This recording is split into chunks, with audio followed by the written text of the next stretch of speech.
Reporting live from Hyper's Glove for Hype Plus News, I'm John Abba. "Damn it, Bart" was a phrase that many heard during the audio release of a now infamous CETO call within the story of Nolan Wells. The emergency call that was placed on July 4th would capture a conversation between one of Wells' friends looking to get assistance for his boat after the boat's bilge pump reportedly stopped working, causing the vessel to begin sinking. Now, for many, the initial call was not the only eye-raising thing, but instead it was the chaos that appeared to be recorded in the background right before the caller and the operator would begin to speak.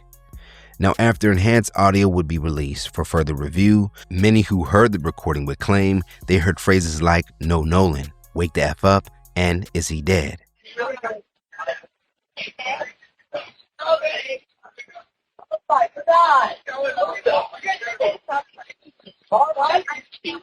Hey, we're at the west tip of Horn, and For those who would hear the audio in that manner, it would suggest that Nolan Wells, whose death still has no known arrest, may have just been seriously harmed or even killed. As mentioned at the top of this report, and no matter what side it seems that people are on, "Damn it, Bart" would be another claimed thing to be heard towards the end of this questionable moment, suggesting that whatever was taking place, Bart was responsible for it. hey, we're at the west tip of Horn, and our bilge pump stopped working. We're sinking. Can y'all please come? We have a membership. Hey, up! Shut the fuck up! Soon after the background audio would dominate headlines, all eyes began to focus on Wyoming University punter Bart Edmiston Jr., who was later discovered to be a former high school teammate of Wells, as he would be identified as the person who "Damn it, Bart" was directed to. Now, at the top of this week, for the first time ever, in a new interview with online commentator Officer Tatum, 3 of Nolan's associates who were on the boat with him on July 4th would break their silence together about the accusations towards them, the CETO call, and other updates around Wells' mysterious passing. What is your thoughts on that phone call to CETO? Well, I can go ahead and say that as you posted that clip of all of us on the boat, you know, as it's rolling, not rolling, but right there sitting in the water, Wyatt's on the phone with CETO in that clip. I mean, he's on the phone. Wouldn't you think that you would have seen Nolan on the bottom of on the floor or something, or scrambling around, or everybody in a pot, like in a small space on the boat looking at him or something? I mean, it's just so crazy to think that, why would we call CETO if we have a dead body on the boat? I mean, why would we call the Coast Guard?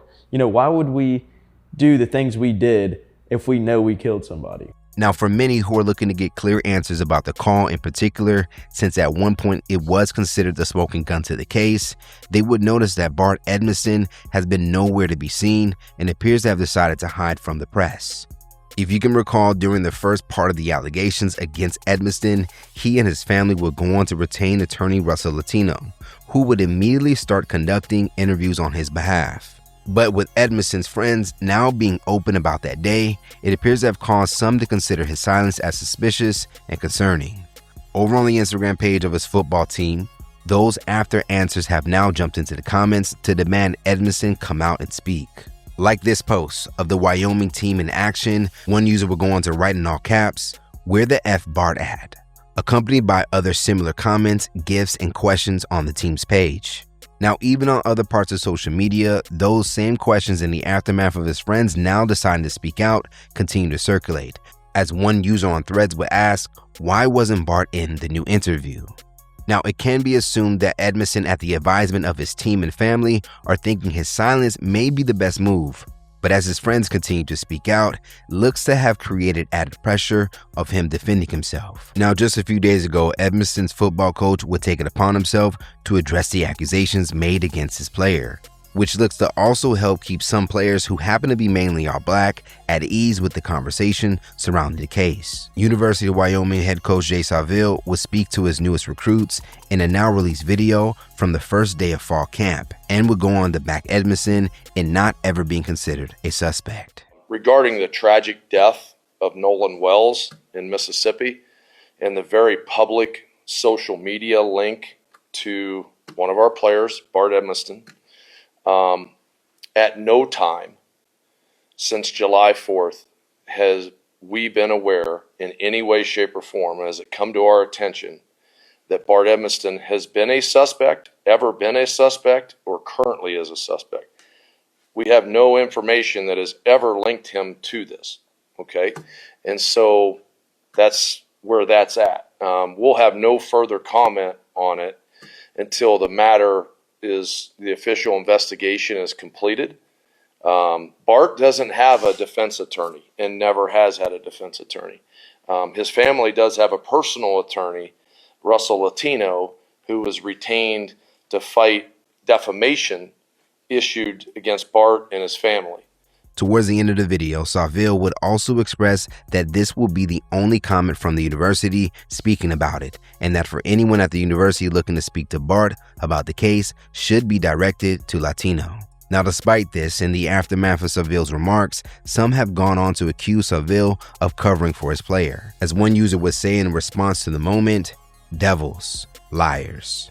Now, a part of the ongoing online attacks to the team's social page, that same person demanding that Bart to come out from hiding would also go on to write, "I would kick him off the team if I were you." Now, at the moment, it is unclear if Edmiston ever plans to publicly address accusations against him, but his attorney Latino continues to repeatedly say that the enhanced versions of the Cito call is either altered or heard incorrectly. Let's talk about it more in the comments below. Now that we've heard from some of the main people who were present during the infamous Cito call, does this make Edmiston's silence look worse, or do you agree that him not being public about it is the best thing to do? Reporting live from Ibis Club for Hype Plus News, I'm John Abba.